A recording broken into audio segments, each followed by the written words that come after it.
How to log out of your YouTube account on phone.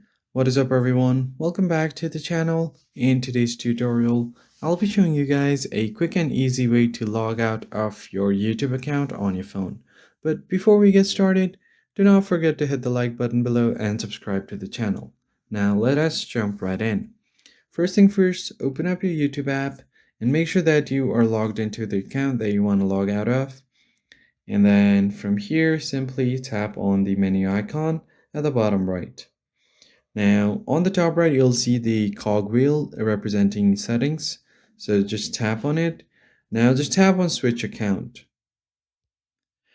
And here you will see all of your available emails. You just want to tap on manage account. Now all of your accounts will show up right here. Select the account that you want to remove from your device because there is no option to simply log out of only YouTube. You'll have to remove the account from your entire phone. And once you find your Gmail account that you want to remove, just tap on remove account.